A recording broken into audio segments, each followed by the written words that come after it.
you so much for joining Fairgrounds Immersive Learning and celebrating all things Florida with our first ever FloridaRAMA book club. We are so excited and very proud to be collaborating with Keep St. Pete Lit and Tombolo Books. Keep St. Pete Lit celebrates and promotes Greater St. Pete's literary community through arts, education, and events. Fairgrounds will donate all of the book club profits to support their ongoing efforts in St. Pete. So thank you again so much for all of your support. In addition, we are super excited to support a local business by partnering with Tombolo Books. Check out their super charming shop and grab this month and next month's pick right by the door. I am Liv Scully, and I am the education manager here at Fairgrounds St. Pete. And if you're new to Fairgrounds St. Pete, we are a soon to open arts and technology destination. We started the FloridaRAMA Book Club to discover all things weird, wacky, and wonderful that we love about our beloved Sunshine State. We hope that you leave every book and conversation with our author even more excited to live here.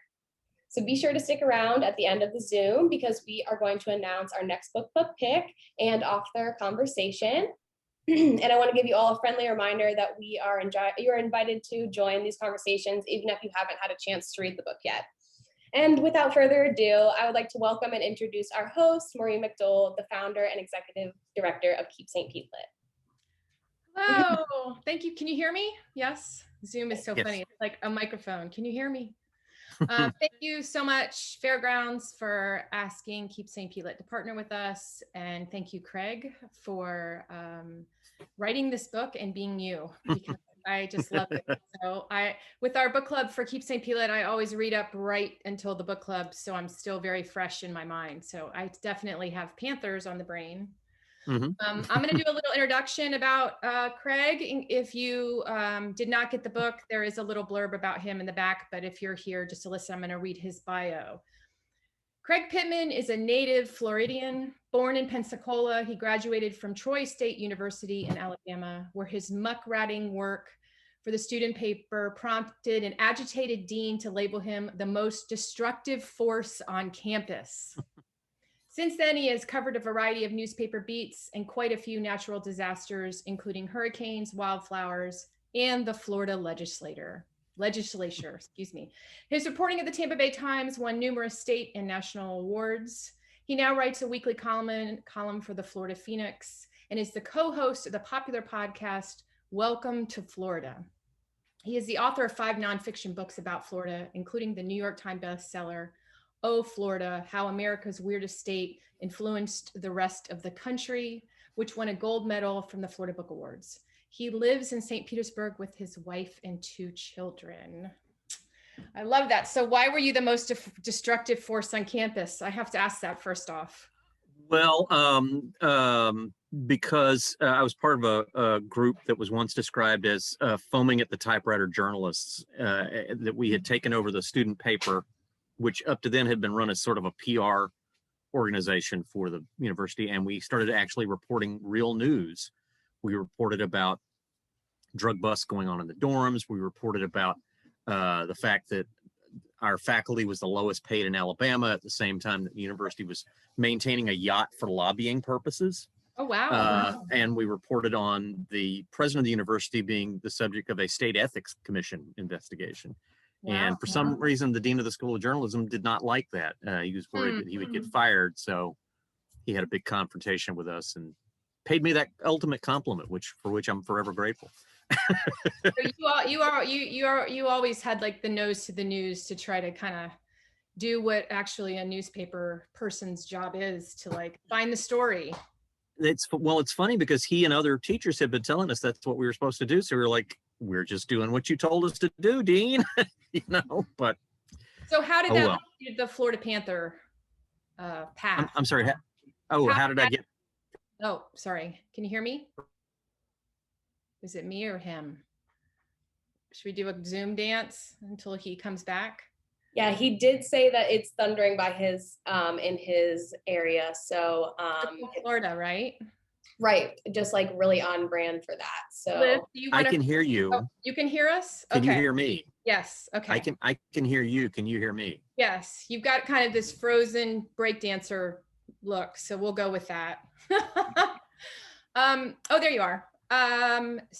So what I wanted to know is, how did that like most destructive person on campus or writer on campus turn into the betrayal of the Florida Panther? So when I graduated from Troy, I got a job at my hometown paper in Pensacola and covered, local government and politics and stuff like that. And then went to the Sarasota Herald Tribune and did the same thing there, and got kind of burned out on government stories. Yeah. And my editor there said, "What would you like to cover instead?" And I said, "Well, we don't have anybody covering environment and science, and we've got a lot of good stories that we could be covering." So he said, "Let's do that." So I did that for about 8 months and really loved it. And so when I landed a job at the what was then the St. Petersburg Times, I made it my goal to get back to that beat. So it took me a while, but ultimately I landed on there and spent about 20 years covering environmental stories for the Times. And that meant I did a lot of stories about panthers, about efforts to save the panther. And every time I would write one of those, I would think, man, this would make a great book because it's got unusual characters. It's got lots of twists and turns in the plot, but there's no ending. I needed an ending. And then finally, about 4 years ago, I got an ending, and I thought, okay, now I can write this. So I wrote up the book proposal and sent it in. So, I'm a Florida native also, and so is my mom. And I learned so much about Florida Panthers reading this book. So thank you for that. And just how tenuous the life of them actually were and still are, to the point that they had to, bring pumas, is that correct? Or cougars from Cougars, Texas, yeah. And, hope they bred. And then the whole path of like not having to swim across a river to get to the north part of the state. Like, it was like this epic Western story of total hero's journey of the Panthers. Yeah. And you did such a great job of telling thank you. that. And also, you really showed how corrupt our government is. Yeah. We are in paradise in so many ways, and you really did the job of a newspaper reporter of saying, this is not okay, what's going on. And was that your intention from the book?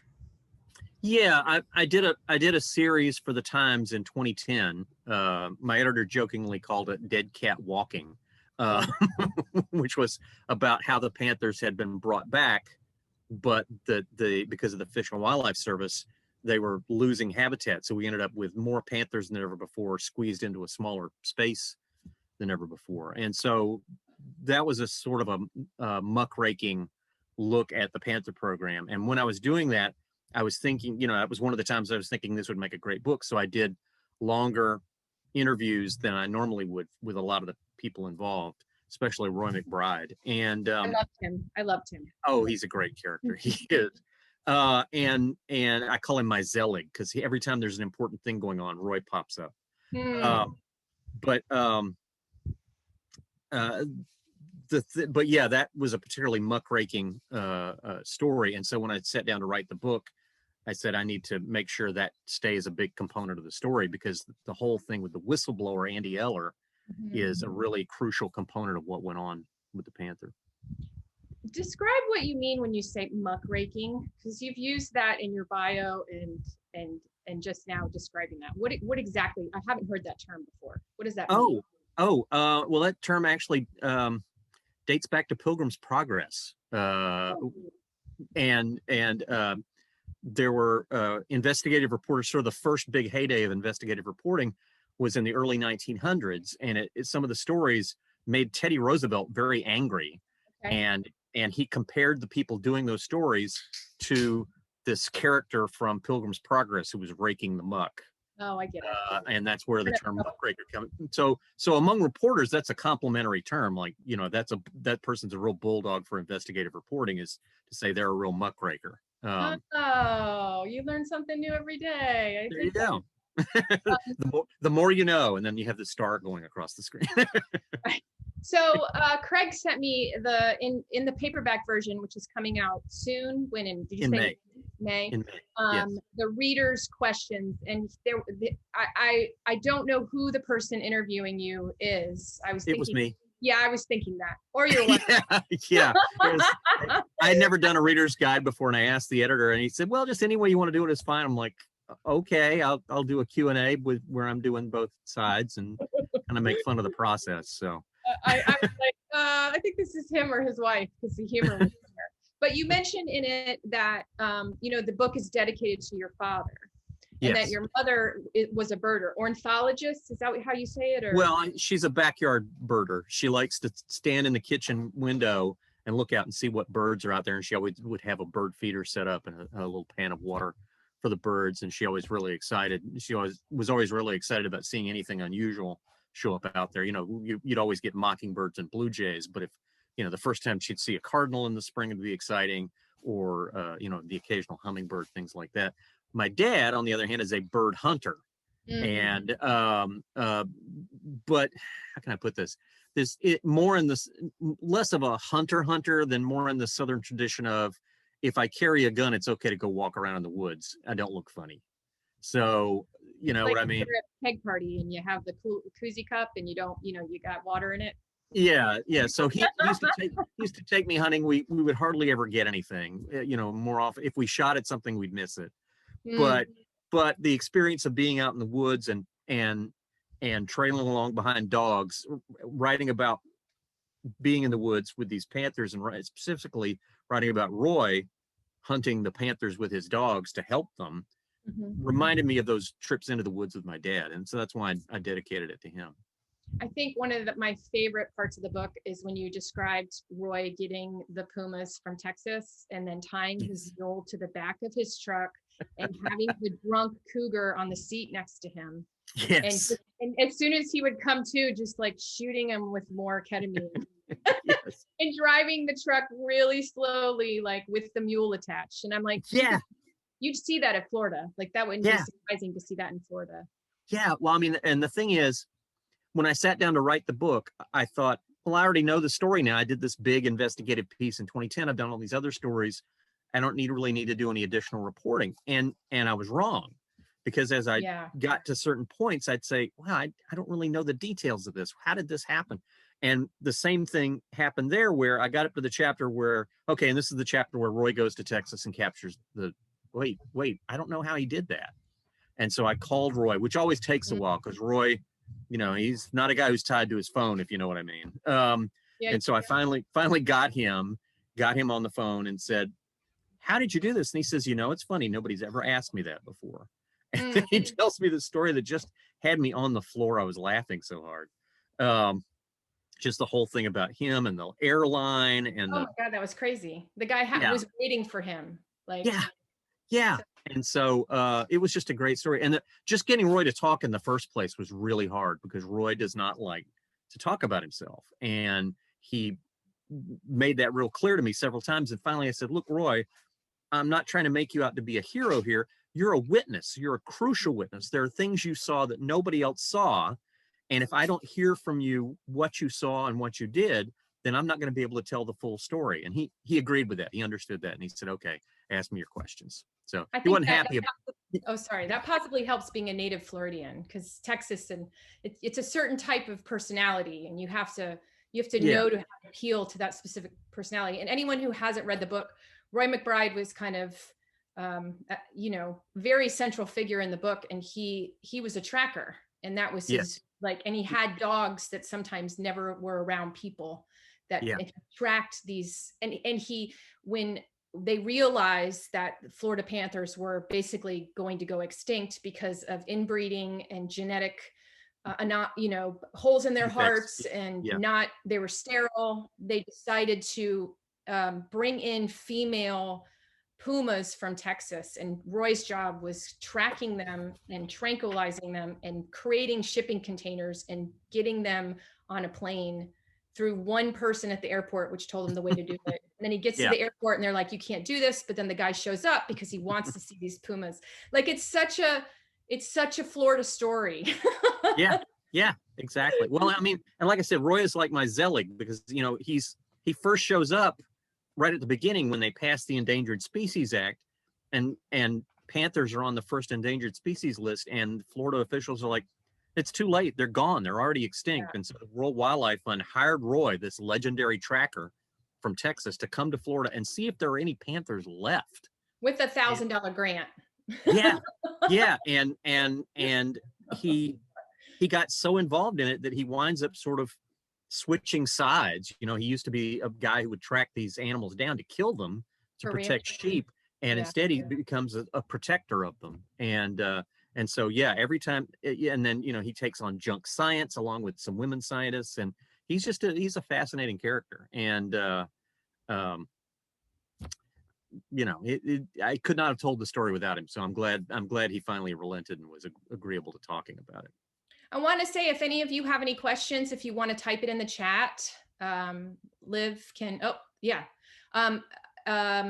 Liv, you can, or Craig can look at them and answer them. And I'm just going to keep rambling like the Rolling Stone along here. But yeah, I yeah. think If Liv could read the questions and yeah, pass them along, that'd be good. I thought I love that you always said, and then another male with no experience was promoted to the head of the, you know, Yeah. Panther rescue or tracking, or, you Yeah. know, and then another male with, instead of promoting within. And you really shined a light on the female biologist and veterinarian and the person that, you know, created the mapping to see that this other guy, Meyer, is that how you say his name? Mayer, Dave Mayer.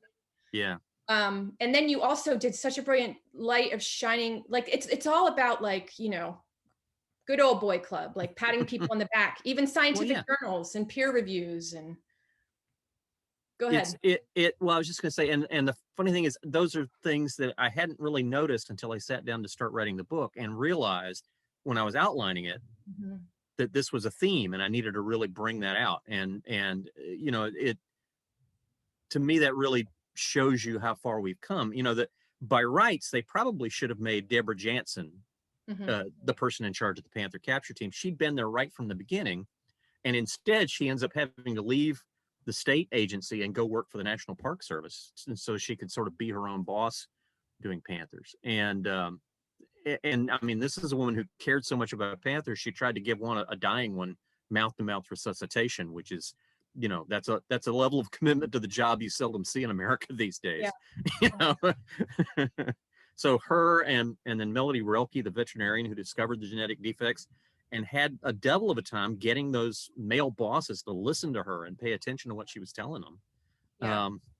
And then later, Jane Comiskey, the computer modeler, who's the one who discovered that Mayer was faking a lot of this stuff, and his science was what was being used to justify building all over panther habitat, and she blew the whistle on that with help from Deborah Jansen and from Roy McBride.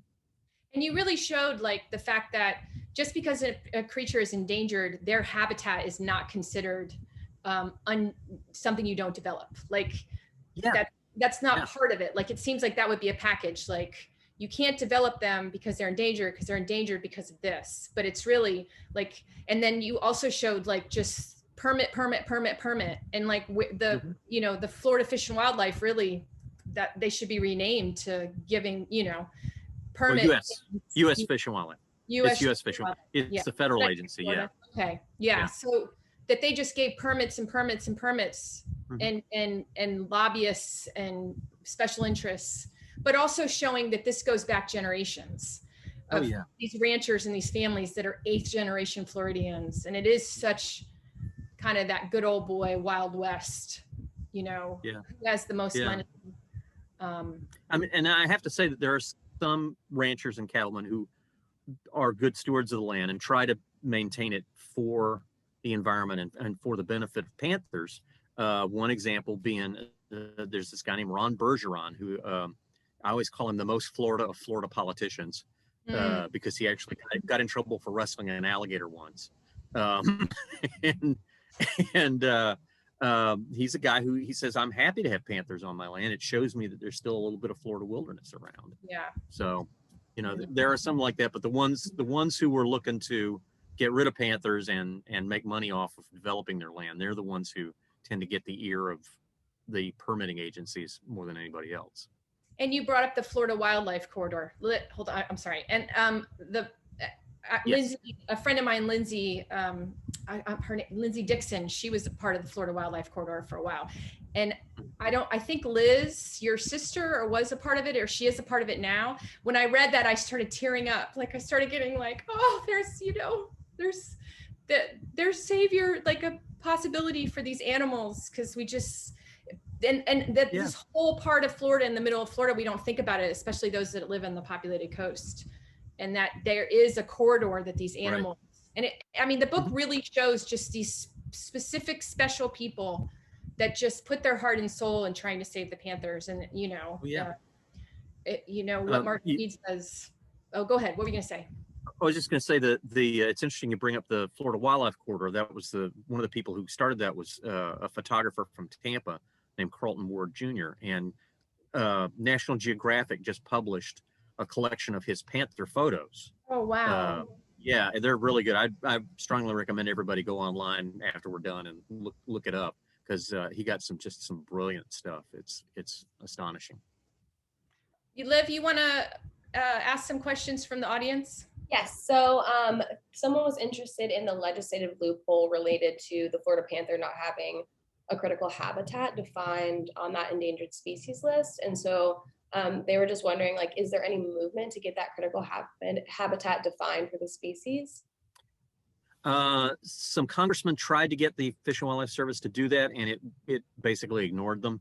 I'm hopeful that with the new administration, the person that the Interior Department, the new Interior Secretary, has picked as the deputy who would be over the National Park Service and the U.S. Fish and Wildlife Service and all that, is a Florida native. Her name's Shannon Estenaz. She's long been an Everglades activist. And so I have heard some people saying they plan to approach her about trying to rectify that and give panthers the critical habitat designation they've needed for so many years. Mm-hmm. Yeah, I love that. On a lighter note, someone was wondering what your favorite weird Florida story is, like panther related or otherwise. Well, my favorite weird story in Cattail is the one about after they built the first underpass on the interstate so that panthers could cross and not get run over. The Florida DOT kept saying, well, we don't think this is going to work. We don't think panthers are going to use this thing. And so some of the biologists set up a trap camera in the underpass so they could show that the animals were actually using it. And sure enough, they got footage of panthers passing through, but also bears, raccoons, foxes, and one guy in a gorilla suit. Oh my goodness, I was not expecting that. Yeah. I don't think anyone was. I feel like that is very on brand for Florida. Yes. Yeah. For sure. And then just the last question that we've got so far in the chat is that Liz noticed that your Facebook post 1 year ago today from being laid off from Tampa Bay Times, and how has last year been, and how has your reporting and your storytelling been affected? Well, it's been pretty busy actually. Even given the pandemic lockdown, because I've had to turn to freelancing. So I freelance stories for the Washington Post, Politico, done several for Flamingo magazine. I just did one for Flamingo about Ross Allen, who was the snake man at Silver Springs. And I had a lot of fun with that because he was good friends with Marjorie Kinnan Rawlings. And actually she was scared of snakes, but he persuaded her to go rattlesnake hunting with him. So that was a memorable thing. And I started a podcast with a guy named Chad Scott called Welcome to Florida. Our motivation is 900 new people move to Florida every day and they don't know what they're getting themselves into. So we're going to help them out. And so we've interviewed a python hunter. We interviewed a gator wrangler. We interviewed a nudist because Florida has more nudist resorts than any other state. We talked to an expert on sharks. We talked to an expert on cockroaches. That was a wild one. We talked to a guy who wrote a book on the villages. That was fascinating. And we interviewed Carl Hyacin, which was fun. So I've done that, and then I've got a new book coming out in September that I sort of put together after I was laid off. It's called "The State You're In: Florida Men, Florida Women, and Other Wildlife. And it's a collection of stories and columns I'd written over the last 30 years or so about mermaids, the oldest and most tattooed couple in the world. Con men, fugitives, twins who are constantly getting the court system messed up because nobody can tell who they are. You know, just your normal everyday stuff you'd find in Florida. Yeah, this is a state that keeps on giving. It does. I will never run out of Florida stories. Never. Oh, that's wonderful. So you mentioned what has anything changed since you wrote this book? Well, the big thing was the proposal that came out, I think it was 2 years ago, to build new toll roads through Florida. A very political thing. The then president of the Senate, Bill Galvano, a lawyer from Bradenton, said, "Oh, we need to."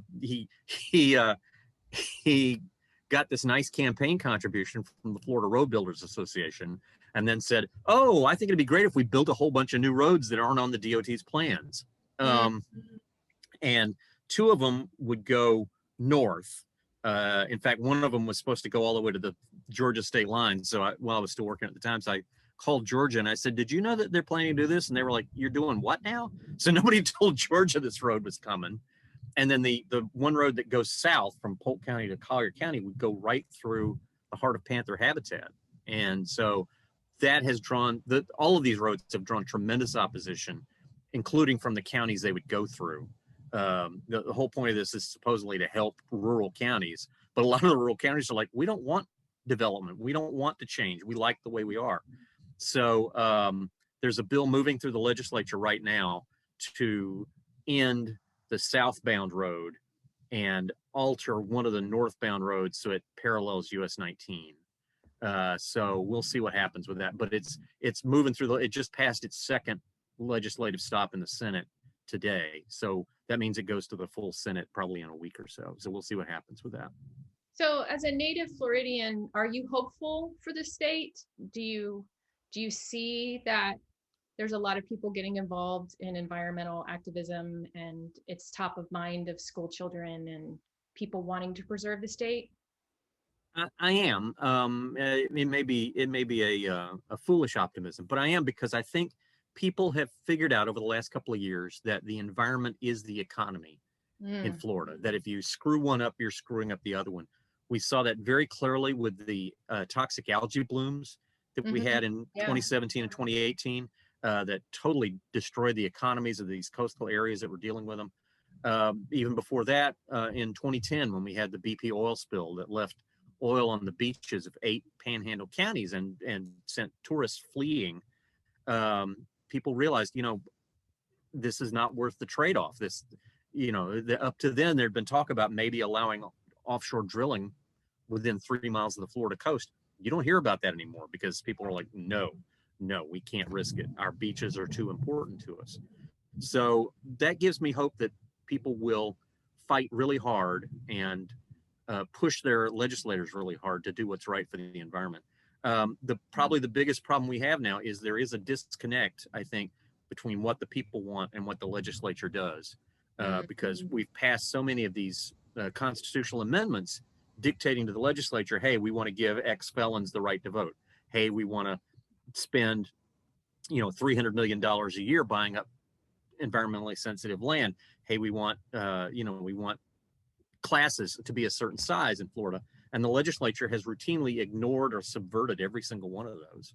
So I'm not sure if there's a way to rein them in or get them on the same wavelength as the voters, but I sure hope so, because I think that's sort of what's holding us back right now.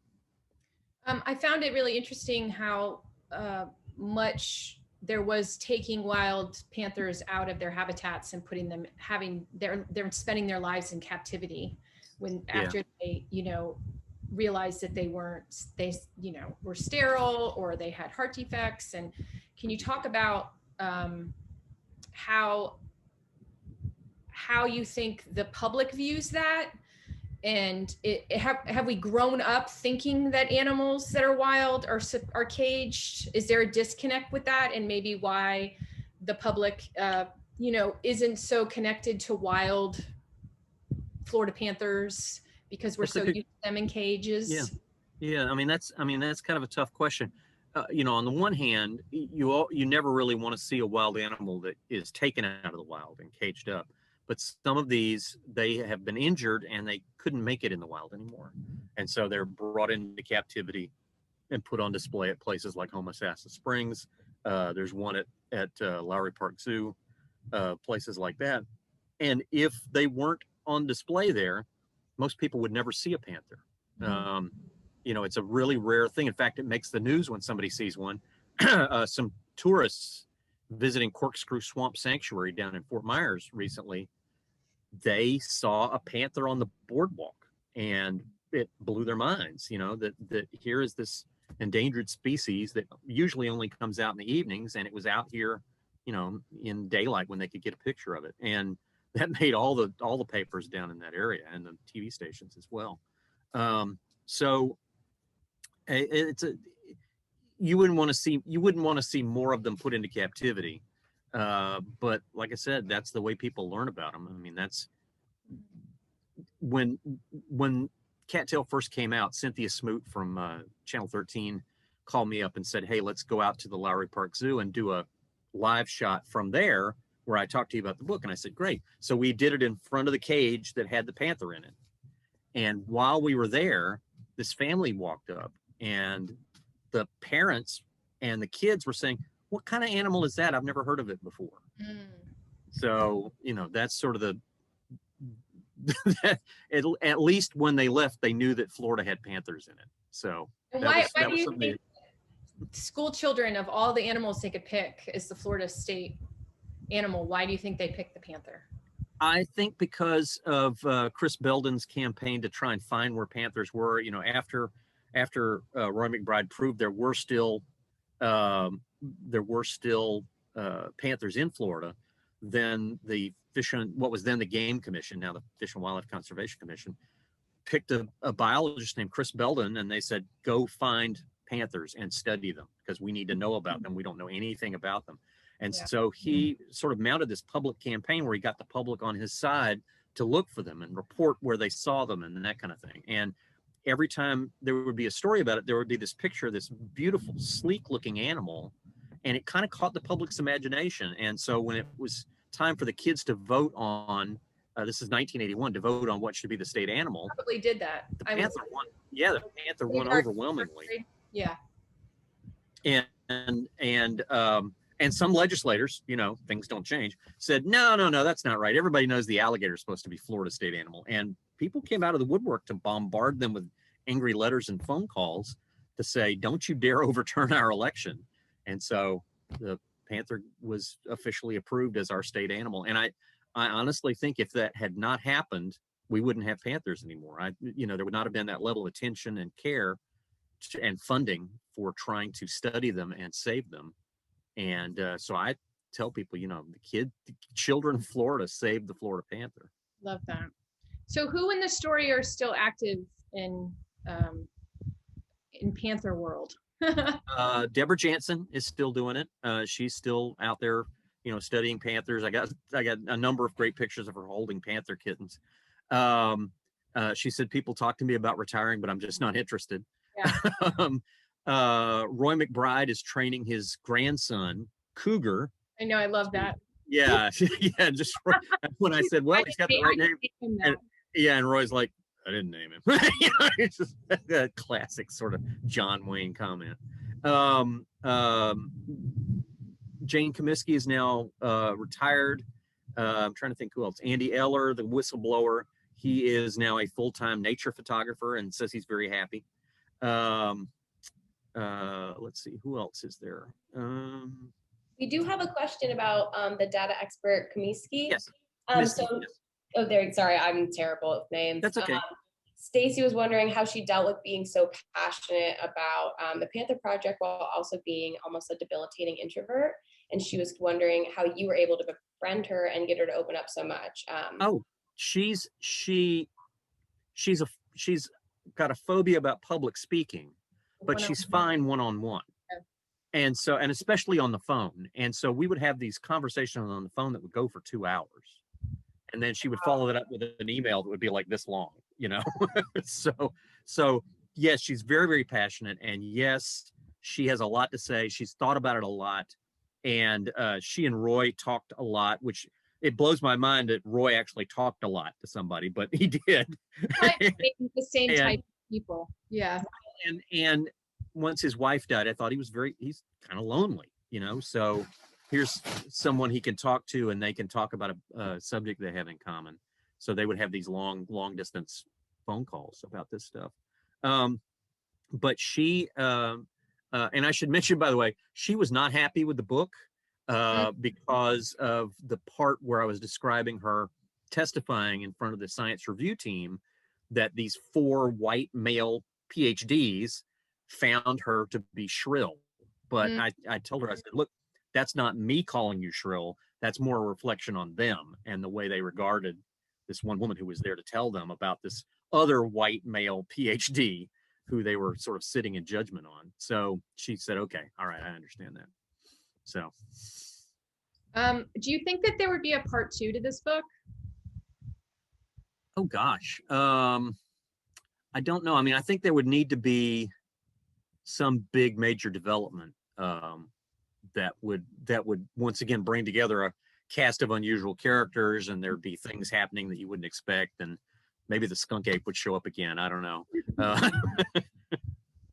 I mean, I feel like, I tell people this book was a labor of love, emphasis on the labor part. That I had this is a story I've wanted to tell for 20 years, and now I finally have put it all into book form. And I don't know what else there would be to tell about the story. I mean, unless suddenly 3 more populations of them popped up in other states or something like that, maybe that would be a way to get into it. But I don't see that happening anytime soon. So I think it'll be up to somebody else to tell this story next time. How many Florida Panthers are there now? Did you say like 64 or something? But has there been more? There's about 200 now. Wow. Yeah, prowling around out in the wilderness. So that 10 times as many as we had in 1995. Wow. So 200's not a lot. I mean, we're not, pardon the pun, out of the woods, but they're doing a lot better than they were back in the 90s. And it's all thanks to them bringing those, Roy bringing those cougars out of Texas. If this sort of desperate last minute Hail Mary pass kind of move that nobody had ever tried before, and they weren't sure if it was legal, and it worked. Against all the odds, it worked. There's still an awful lot of people, though, who are absolutely convinced that those aren't real panthers now. I was on the phone with a guy today, an old Florida native, who were talking about something completely different, and he got off on this tangent. Well, I don't call them panthers. They're not real panthers anymore. They got too much Texas cougar. And I'm like, that's not true, but okay, but it's funny. A lot of the people who say that, they say that because, well, the old Florida panther you never saw them, and they would always run away if anybody saw them, and blah, blah, blah. And Roy said, well, they did that because they were sick. They were sick and they were malnourished. And that's why they were so afraid. He said the ones now behave more like regular pumas do all over the world. So one part of the book you talked about tracking the wanderer. So is there all I kept thinking about was like how you can follow great white sharks. There's like an app to follow the great white shark. Is there an app that you can watch the panthers? How did you track the wanderer? Well, I love this story. I heard about this at a state wildlife commission meeting. The guy who was the head of the endangered species section for the wildlife commission got to give a report about how panthers are doing. And in the course of the report, he said, oh, and we have this one Florida Panther 62 that just wandered all over the place. And we've been trying to keep up, but it's wandered all the way up into Central Florida. And I thought, wow, that's incredible. What a great story. So I went up and said, I'd like to know more about that. And so he directed me to Daryl Land, who is a character in the book. And Daryl said, oh yeah, I can tell you all about it. So we talked. He gave me all of the coordinates where they had picked up, that Florida Panther 62 had been. And I went there. So I went to the places where he'd been spotted. And that's why I was able to describe, what it was like crossing that river, and then you know, showing up in the other places, and particularly that one state park where he holed up for quite a while. That was a fun story to do, and I did that early on when I was covering the environmental beat for the Times, and it turned into this big story for the feature section with a really nice illustration by a guy named Don Morris. And the headline on it was "The Wanderer," and so I was really proud of how that one turned out. So when it came time to write the book, I thought that's going to be either the last chapter or pretty close to the last chapter, is talking about the wanderer wandering all over the place, wandering all over Florida. I can't remember if you said, did they figure out why this one panther was he just happened to have that extra curiosity gene? Why? No, I mean, they figured that the area he was in, there was probably already an established male, and rather than fight that male to the death, he figured, well, let me see what's out there, and started moving, and just kept moving, and figured out the right place to cross the river, and then managed to cross a whole bunch of highways as well before his battery finally ran out. So how long ago was that with him? I wonder if he's still alive. Oh gosh, it was around 2000. I think it's theoretically possible. I just don't know. I don't know. But he's never turned back up again. So who knows? And so why were they waiting for them to cross how do you say that? The river? The Caloosahatchee? The Caloosahatchee? Yeah. Why was it just? Which, by the way, that always cracks me up, because Hatchie means river. So in effect, we're saying Calusa River. Oh, yeah. That's funny. Oh, human. But yeah, you're talking about the female panthers, because they'd had several male panthers cross. Yeah. Up into Central Florida, and some of the state biologists were like, well, why don't we just throw a female or two in the back of a truck and move them up there too, so that they can start a new panther colony up there and spread them out. And the feds were not going to do it. And I think the reason why is because of the disaster that Chris Belden got into with the cats that were released up around the Swanee River, and that just totally backfired. People hated them. They killed them. Yeah. Meanwhile, the pumas killed their livestock, and it just became a sort of this all-out war. Walt McCown, who's another guy I love quoting in the book, who was Chris Belden's assistant, he said, "Never before have I had so many people offering to kick my ass for free." Because they just hated having these big cats running around. So I think that was what influenced the U.S. Fish and Wildlife Service to say, no, we're going to wait for the female panthers to cross on their own. And ultimately, not to give away the end of the book, but ultimately one did. So, do you feel that the public's feelings towards panthers have changed, or they're still kind of mixed? I think people throughout most of the state like panthers. They get excited about seeing them. They get excited about hearing about them. The people who are not happy with panthers are those few ranchers who have lost calves to them, or who feel like they're hampering their ability to develop their property. But everybody else seems to be pretty much on board with trying to help them, trying to save them. Like that one guy said, it means that there's still a little bit of wilderness left in Florida if we've still got panthers. Liv, did we have any question? Yeah, so we've got a couple. One that I'm super excited about is if you were a panther telling your story of survival, what would it sound like? Wow. It would sound like, because, they can't actually talk. This is not Disney. What would it sound like? Gosh, well, I was a little fluff ball with spots when I was born. I couldn't see at first, and then my eyes started working, and then my mom taught me how to hunt. And then as I got older, I realized I needed to move out on my own because mom was cramping my style. And and so I went out looking on my own, looking for deer to eat and feral hogs to eat.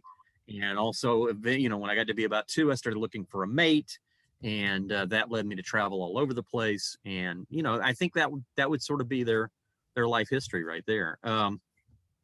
They're beautiful animals. They're fascinating animals to just to read about and learn about. The part of the book where I went to the Florida Museum of Natural History, Yeah. and the two women working there opened up this closet full of panther pelts. It was just an incredible thing to see and to experience, to actually just feel that fur, that incredibly soft fur on, and see the paws that were bigger than my hand. Wow.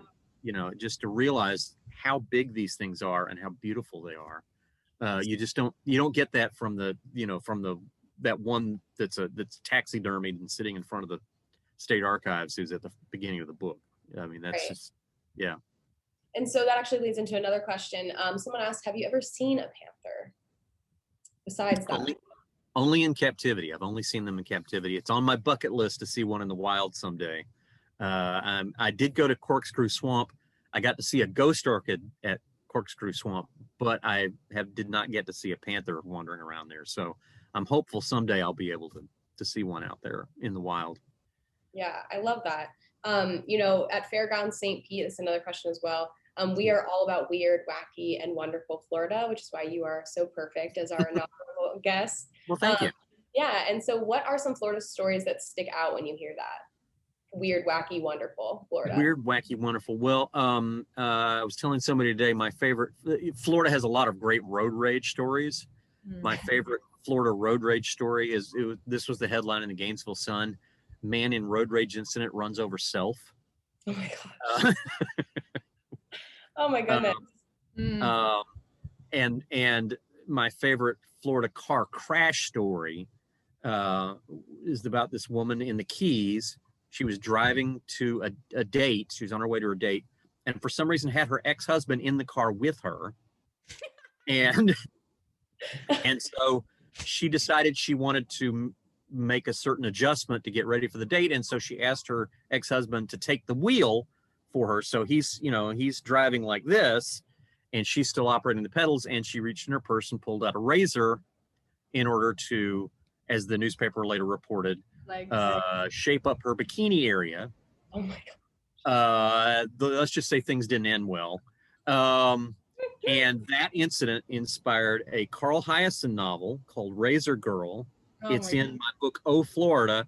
And probably the longest explanation of it is in Dave Barry's book, The State You're In. No, the best state ever. I'm sorry, Best State Ever was the name of his book. So she's in 3 books because of one car crash. that is wild. Someone mentioned that it was in the novel while you were talking about it in the chat. Yes. Yeah. It's good to see that people know about it. And so another question that came up was, how do you feel about the Florida Panther hockey team? I don't really follow hockey. Right. But let me put it this way. Anything that helps give them attention is probably a good thing. When people ask me what's something I can do to help Panthers, I tell them buy a Florida Panther license plate. Yeah. Because Florida is so screwy. That's how we pay for Panther research, is through the license plates. Same thing with the Save the Manatee license plates. Those pay for manatee research. So if you want to help scientists learn more about these animals, buy one of the license plates. Buy 2 if you have to. I mean, even if you don't have 2 cars. I love that there's this rainstorm right now, and it's like it's perfect. It feels like one of the first spring rainstorms we've had, and it's like this booming thunder and so good for Florida. Can you tell them about the python hunters? Because there's a Facebook group for the women that python hunt on the weekends. Can you talk about that? Yeah. Well, I mean, it's for all the python hunters. I think it's called there's one for Guardian of the Glades, and that's the one set up by Dusty Crum, aka the Wild Man, who has his own TV show, Guardian of the Glades, where he goes out wearing a body camera and runs around in the swamp barefoot catching pythons. He's actually a Venice orchid dealer. That's how he got started. But the women I went with, they're part of a group, I think it's called Florida Python Contractors Association or something like that. And they post pictures of the pythons they've caught, and everybody makes very supportive comments, which is nice. But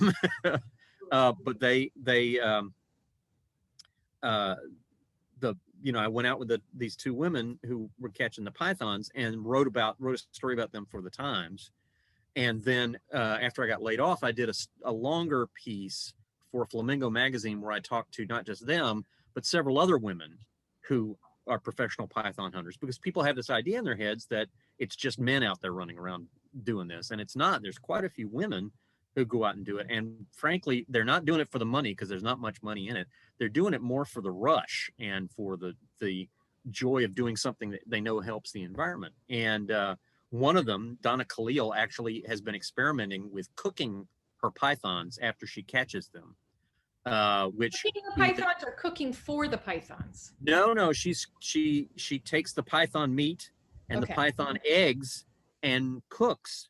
And the officially you're not supposed to do that, because some of the pythons have a buildup of mercury in them, which is bad for you. But she tests for mercury, and if the mercury level is low, then she'll make liver and onions, except instead of liver, she's using python meat, and she's used the eggs to make cookies. And she does little live cooking demonstrations with her python foods on her Facebook page, which are quite funny. I asked another one of the women if she would do that, if she would eat python meat, and she said, "Are you kidding? They just eat rats. Why would I want to eat a python?" So for those of you that don't know, pythons are invasive. Yes, they're not supposed to be here. Yeah, and people drop them in there. They get them as pets, and then they drop them, and they just take them into the wilderness. And the thing is, they're actually, Burmese pythons are considered endangered in Burma, in Thailand, where they're from. Wow. But they're out of control in the Everglades. They estimate 100,000 of them out there now. So something can be endangered in its original habitat, but not somewhere else in the world. Yeah. That's interesting. Yeah, because of development of their habitat. Huh. Same thing with the panthers. Yeah, I was in Key West recently, and I'm like, "Oh, look at the iguana! Oh, there's another iguana. How cool!" And they're like, "No, these are invasive species." Those are invasive species, and in fact, year before last, the Wildlife Commission was telling homeowners, shoot them on site, get rid of the iguanas, and then they had to backpedal because a python trapper that someone had hired accidentally shot a Boca Raton pool boy in the knee with a BB gun. Oh my gosh. This is a Florida story. You will not hear this in any other state. Did you have another question? Yeah, so we just got a couple minutes left. I think we have time for about one more question. And so they were just wondering, what Florida themed books do you recommend, and who are your favorite Florida authors? Oh gosh. Well, let me answer the second question first. My favorite Florida authors are undoubtedly Zora Neale Hurston. I strongly recommend everybody in Florida read Their Eyes Were Watching God, but not during hurricane season. Same caution with John D. McDonald, whose best book is Condominium and also features a very frightening hurricane scene. But those two are my absolute favorite Florida authors. Other Florida books I recommend, one is Mirage by Cynthia Barnett, which is about Florida water and how we fail to save it the way we should. Michael Grunwald's book, The Swamp, which is a history of the Everglades and is very entertaining. Let's see. There are Lauren Groff's short story collection, Florida, is a terrific read, and I strongly recommend that. John McPhee wrote a very slim book called Oranges, and it's all about Florida's citrus industry, and it's quite this little marvelous little book. I love reading it. There are probably others that I could think of, but I can't right now, but those are a few off the top of my head. No, that's perfect. Maureen, did you have any last questions? We're just about to wrap up. So. Is there anything else you want to let the readers know, Craig, that we haven't covered? I put out a weekly newsletter called Oh Florida, the Newsletter, and it comes out via email on Sunday nights at 8. And if people are interested in subscribing, they should send. Can I ask them to send you their email address, and then you pass it on to me? My next book, The State You're In, comes out in September. But it's available for pre-order now. So pre-order it. And if you order it from Tom Below, I'll sign it. So cool. Yeah. And now we're going to do a plug on next month's book, right? And I have a copy. Right. Yes. Oh, that's supposed to be really good. I can't wait to get a hold of that. Everybody see it? Yes. So please join us next time. As we have a conversation with bestselling author Dontiel Moniz to discuss their book, Milk, Blood, Heat. And with Tom Below, you can visit their store to purchase. Our book is right up in the front corner. And I just want to say thank you all so much. That was such an incredible conversation.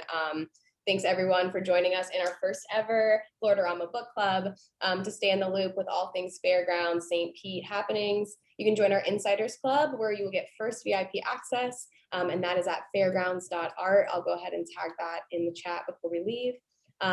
And Craig and Maureen, thank you again so much.